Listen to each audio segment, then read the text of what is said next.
Pretty Little Liars Season 3, the Your Cult Boyfriend analysis. I'd like to start this analysis by talking about the beauty of Pretty Little Liars first, before I I offer my criticisms, because trust me, I have a lot of criticisms, and I think I have a few harsh things to say about the show's third season.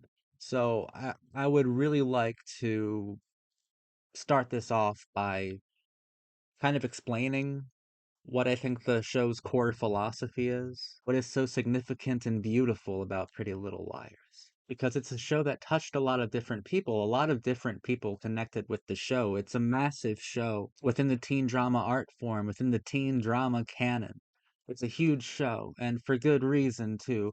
This is what I think the show's philosophy is, the core of the show's poetic meanings actually are. And yes, I think at its core, it's a show of immense beauty and power. This is what Pretty Little Liars is saying philosophically, according to Your Cult Boyfriend. The lives of young people in the 2010s were directed by their dead friends. They lived in the movies of dead kids. That turns the teenage experience into hyperreality. The new teen experience feels like it's targeted and cryptic. Millennials and Gen Zers live inside the movies of their dead friends. Gen Zers and millennials have a uniquely twisted and morbid grasp on mortality. And I think they learn about death at a very early age. Gen Z kids, even more so than millennials, and they have more dead friends earlier and earlier and earlier in their lives. Gen Z and millennials feel as if they were targeted, and in a large way they were kind of cannon fodder for a larger kind of chess game, a very selfish and callous chess game that they weren't really asked if they felt like playing in the first place. They didn't consent to be driven to madness, to hyperviolence, or to death, to the extremities of the human experience at such an early age. And of course, when you are a teenager, that's where you really feel that spectrum. That's where you really feel the bipolarity, the extremes of emotions of the human condition, and it's only more exaggerated now. It's even more exaggerated now than it was when Pretty Little Liars was on television. But Pretty Little Liars is a show that is directed by a dead girl, essentially. Allison is the reason any of this is happening. She's directing everything. It's incorrect. It's actually improper to view Pretty Little Liars as a show about four living girls, when in actuality it's a show about one dead one. And that poetic meaning is magnified in season 3 when we focus on two dead girls. That's when this like the philosophy of the show, I think, makes itself most visible and accessible to an audience, because for the first half of the season we are dealing with who killed Maya, and Allison is always there as well. We have like two stories for the first season. And in the second part of the season, it just focuses on Allison. But when we are with both Maya and Allison, their ghosts, their remnants, their remains, their echoes, that's where you really get to interact with the idea that this is a show about two dead girls, or a show about dead friends, and that our lives, especially the lives of young people in the 2010s and beyond, the lives of young people feel dictated by dead people. They feel kind of lifeless, or they always feel kind of unreal, which allows for the hyper reality of the show itself. Pretty Little Liars is a show that is about hyper reality. It's a show that bends genres. It's a show that goes to some very, very, very extreme places of narrative, of style, of composition, of emotion. The most extreme of the extremities. That's where Pretty Little Liars goes. I love Maya. Maya and Emily had the closest to what I would call like an electric kind of chemistry on the entire show. They had the closest to it. They didn't quite have it. They had the closest to it. That's one of the major weaknesses of Pretty Little Liars is that there is no Joey and Pacey, there is no Lucas and Peyton, there is no Chuck and Blair. There's no relationship on here that feels electric, that feels even remotely iconic. Ezra and Arya feel forced. Caleb and Hannah just don't have it. Sorry, they just don't have it. The relationships here aren't working. Not in a way that you would want for a teen drama. You need that magic moment. Spencer and Toby come close, but this season convolutes that love story to a point where that kind of chemistry is unrecognizable now. I think that they almost had it, but they made it unrecognizable in the third season. And the influences are everywhere from Alfred Hitchcock to Brian De Palma to Dario Argento to Tchaikovsky with Odette Odile and Swan Lake. You get a lot of that. And it's pretty direct with its influences. Lolita. When a teen drama starts to directly reference and conjure up Lolita imagery, that's where you know shit's gonna get fucked up soon. Or that the that the moral compass of the show is just completely lost to nihilism. But I don't know, I wouldn't really call Pretty Little Liars nihilistic. I would call it a show about hyper reality. I mean, this is a show where even I mean, religion itself isn't ridiculed at all. It's just part of the grander hyper reality. See where everything is heightened, where everything is hyper reality. The problem with Pretty Little Liars season 3 is that eventually nothing matters at all. Eventually, you don't care. Eventually, the sensory overload from all the different genres, from all the different narrative beats and twists and turns and beautiful, pretty people doing effortlessly fucked up things, you just don't care eventually. You can't care. You can't be compelled to care. In my last Pretty Little Liars analysis video, I cautioned the show. I said, I'm excited by the waters that I'm Arlene King and the writers. I'm excited by where we're going in Pretty Little Liars. These waters excite me. But I warned it. I said, but these waters are remarkably easy to drown in. And in season 3, the show is drowning.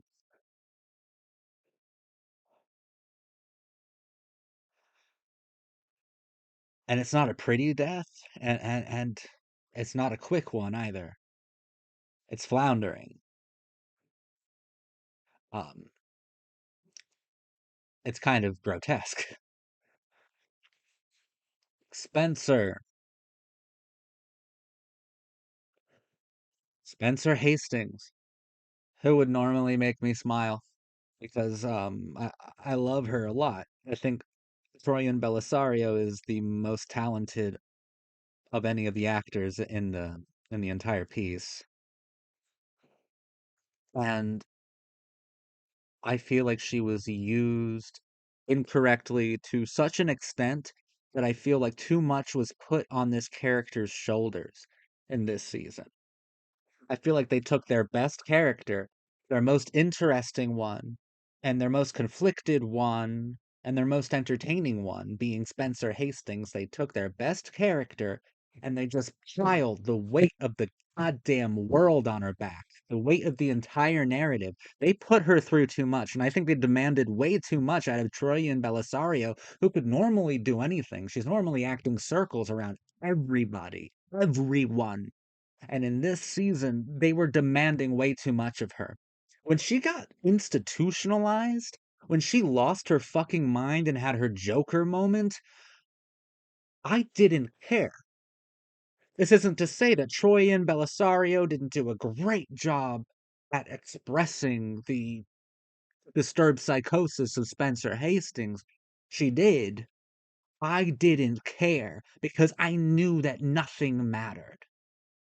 Because it went too far with its Brian De Palma influence, with its Dario Argento ones, with its Tchaikovsky ones, and certainly with the Lolita ones, with its Hitchcockian references, it went too far, and I don't give a fuck.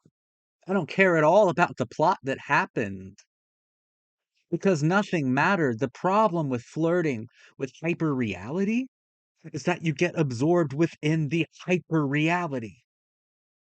And reality itself doesn't matter. There is no value placed on reality itself when your show is about hyper reality. Now, is that poetic? Yes, of course. The lives of young people, they can't value reality itself because hyper reality is the one that is all consuming and the one that they are drowning within.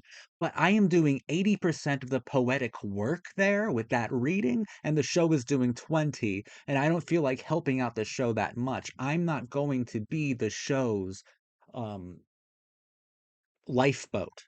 I'm not going to do that for the show. I don't feel like it. I feel like it's a show where nothing ever matters. Kind of gamifies tragedy, gamifies loss, which is also fine. We have to remember, it doesn't really matter what I think. When I'm covering these teen dramas, it's most interesting to cover them based on how they spoke to culture and how culture spoke back to it. Right? So I just said it gamifies trauma and tragedy and grief. It gamifies it. It applies trauma to an entirely superficial and bubblegum narrative. Now, why is that poetic and meaningful? Look me in the eye and tell me that the lives of young people haven't been gamified. The trauma that young people experience has not been codified within this kind of Coca-Cola fucking nightmare of hyper reality. Because it has, because they have, because their lives have been that. They live in a world where there's a new fucking mass shooting every single fucking week, okay? And more kids are having more and more dead friends. And it's being gamified, it's being politicized, it's being commodified. And Pretty Little Liars, I think, is commenting on this fact. Now, Pretty Little Liars is doing so in a way that can border on satire, which can border on tastelessness, but that's also the way that young people interact with media itself as something that is so removed from them because it doesn't care. Because it doesn't care. And Pretty Little Liars isn't wrong, but there's just something so deeply humiliating about this aspect of the show. Uh, the hyper reality of it all is very difficult to sift through for meaning. And once again, if that's not the human experience, the teenage experience, as we know it today, then I don't know what is or what is more apt. Emily's awesome. I love that we see Maya. I love that Bianca Lawson, the sexiest girl in the fucking world, who played a 17-year-old for over 17 years, by the way, what a goddess, came back for a few special appearances in quite the same way I'm appearing to you now, saying that like her video is cursed, her website's cursed. She's awesome. She's so fucking cool and just immediately likable. I do not know why the show didn't just sign Bianca up as a series regular. She's perfect. She's perfect. I wish we could have used her to communicate more rebellious ideas, more anti-conformist ideas. Because the closest the show ever came to being anti-conformist was through her character, who I think was prematurely killed off the show. But we find out who killed Maya. And while I think it is interesting that Maya, another dead girl, is directing the narrative, directing the lives of our liars, of our heroes of the show, I don't care about Nate or LJ, whatever his fucking name is. I don't know. I don't care. I don't care about the mystery part. Like, it's so hard to analyze this because I don't care about the plot. And I'm not convinced the show cares about the plot either. It seems to, in a way that could be considered postmodern, it likes to play with the mechanics of plot and doesn't necessarily care about the plot itself. It doesn't really care about what the plot is actually revealing. It's not about like the revelations of suspense. That's not what it's interested in. What it's interested in are the mechanics, are the colors, is the design of the narrative itself, the design of mystery, and it loves to play with all of these MacGuffins, all of these like tried and true methods of thriller filmmaking. It plays with every trope conceivable. And I don't think for a grander purpose, only because it just likes to play with the mechanism of narrative storytelling, but specifically of thriller storytelling of like De Palma, Argento, and Hitchcock. It loves to play with these screen languages. It loves to get lost and swim in the deep end of screen grammar. And I mean, a part of it could be extended to a larger reading of the lives of teenagers just seems so overly complicated, and it seems to be full of booby traps, seems to be full of like menace. It seems to be full of dread, and it seems to just be so convoluted that the mechanisms of their own lives, the narratives of their actual realities, are just so ambiguous and labyrinthine and unending and wrought, overwrought, I should say, that that once again nothing matters. It doesn't even matter if you get to the end of the maze because the maze itself didn't matter, which isn't to say the journey itself mattered because the journey itself didn't matter. It must just be the experiential quality, but that experiential quality once again is stuck inside hyper reality, which does not matter. The show is a deeply humiliating show. I don't know what else to say about that. Pretty Little Liars has tethered itself so intimately to hyper reality that it cannot break that umbilical. It can't. It tethered itself too deeply to it. The waters in which I said the show was soon to drown in or could drown in, the show has done exactly that. It's missing an essential layer of genius. I'm Arlene King. You went too far in season 3. You've gone to a point where my brain is broken and nothing matters. Hannah, who cares about anything she did? Who cares about Wilden? Who cares about Caleb's family? Who cares about anything? Who even cares about Mona, man? I don't even think that Mona is pulling this off well. I like her. She's like this tall and crazy as fuck. I think she's cool, but like Spencer, I feel like they put too much on her, and she can't handle it. The actress does fine. The actress does she's serviceable. She's totally fine with the role. It's just they're putting too much on this character. Like they were putting too much on Spencer's character that she can't hold up her part of the narrative. And it's not the actress's problem, it's the writers, it's the structure. It's the structure thinking that this part of your narrative, which is a very important part, was actually strong enough. Mona cannot handle this. Mona cannot handle this much pressure. Neither could Spencer. And those are very important parts of the foundation, or at least part of the architecture of your story that just cannot handle everything that you're laying on top of it. Mona would have been better in a less is more category, which would lead me to the only thing that still works is Jenna, my beautiful eternal crush Jenna. She's still doing great. Thank God. She's a less is more character. They never try to put too much on Jenna's back because they know, and they knew this from the first fucking episode. They know that Jenna can't the character cannot handle too much, or else the mystery is gone, the enigma has disappeared, the eroticism has evaporated, the interest has depleted. If they do that, and Jenna, they never did that with Jenna. Therefore, she is still erotic, she is still interesting, she is still morbid, she is still mysterious, and she is still perfect and truly cinematic. Even in this season is the one where she gains her eyesight back. But I believe she was telling Shauna in the final episode that she has good days and dark days, but soon they will all be dark days. I think that this eye surgery is like temporary. I think she's going to go blind again, which makes her more cinematic because classic Jenna is always Jenna with the sunglasses. I love Jenna. Jenna is the only thing that still works in this season because Jenna always existed in hyper reality. When we were in scenes with Jenna in season 1, We were entering into a different kind of mood, a different vibe, a different philosophy. We're entering into hyper reality. She was like a villain in a giallo film. We entered into hyper reality with her. The thing that made that work so well in the first two seasons is that everyone else wasn't really in hyper reality yet. They were flirting with it, but people were more grounded.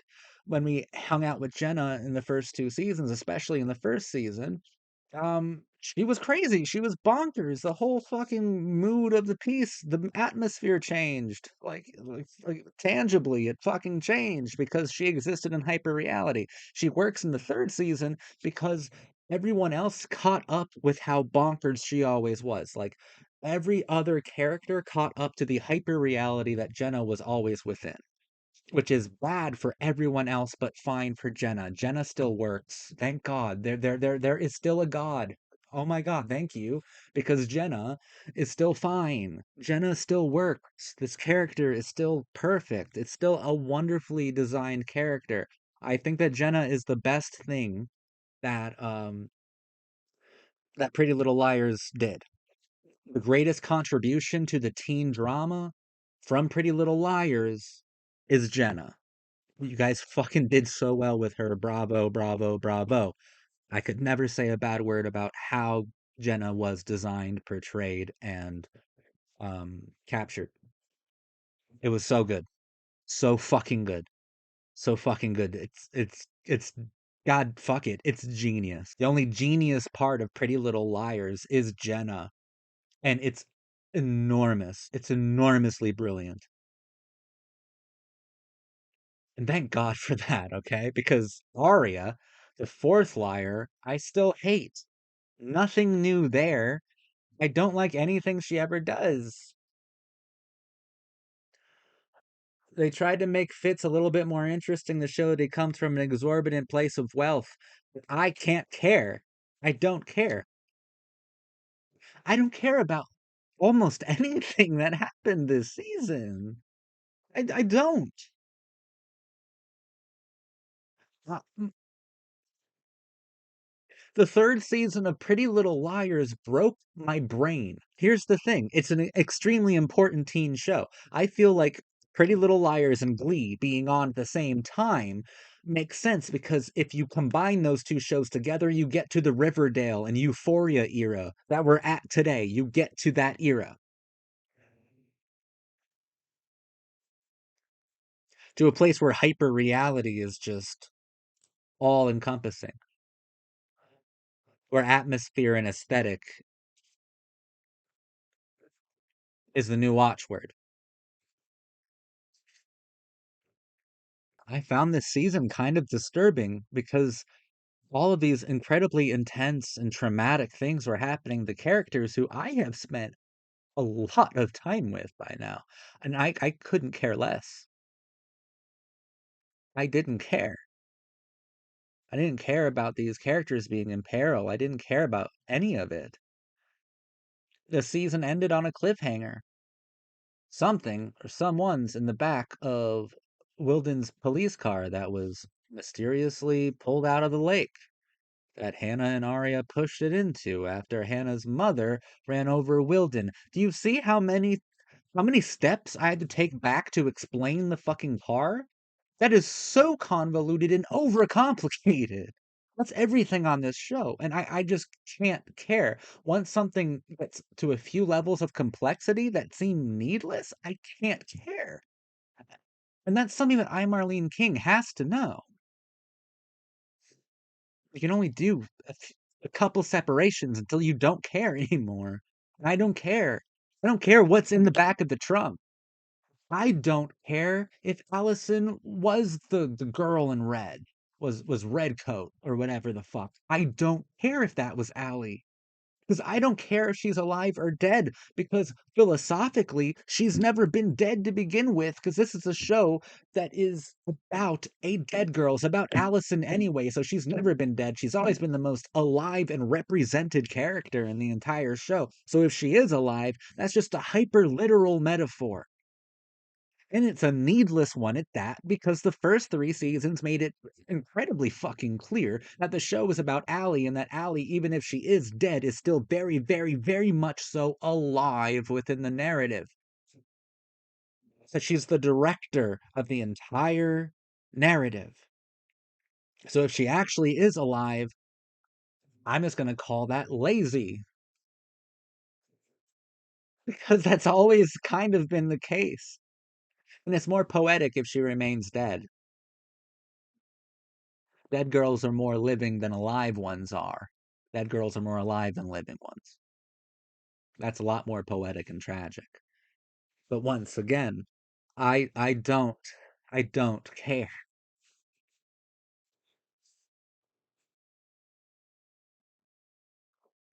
When I interact with teen dramas, I like to do it in a very like authentic way. I like to do it in a very intelligent way. So I think that my reactions, while they may seem a bit animated, uh, maybe even aggressive, I feel that that is both honest and intelligent, because I'm well trained in teen drama. It's my favorite thing on the planet. Season 3 broke my brain. It's not a normal teen drama, but it is one of the most popular teen dramas ever made, you know. And we're not even halfway done. It is very significant. I'm having all these difficulties with it, and I find that kind of fascinating. And I think I'm supposed to have all of these difficulties with it. I think this show is one of the most disturbing shows I've ever seen, because I feel this so detached and disassociated and disenchanted by the entire piece.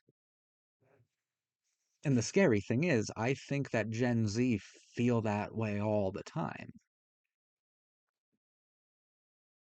And as a millennial, that's a bitter pill to swallow. I think that the Gen Z teenage experience. I mean, I think Pretty Little Liars is a show made for both millennials and Gen Z. It's kind of on the cusp there of accessibility. I think I think the teen experience got a lot darker when the 2010s hit, and I think it's only got more dark since. The hyper reality, I think, is all consuming. I'll see you for season 4. Um, Hopefully I put my brain back together, but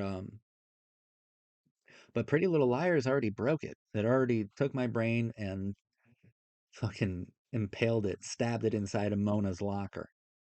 And just like Mona wasn't affected by the brain in hers and her locker, this show isn't concerned about my brain breaking at all.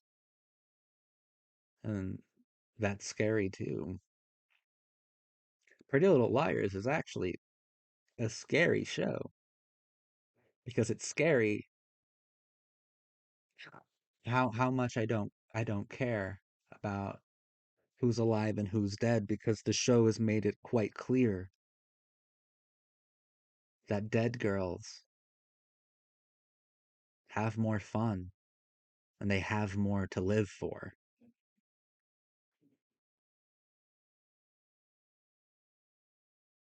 Dead girls.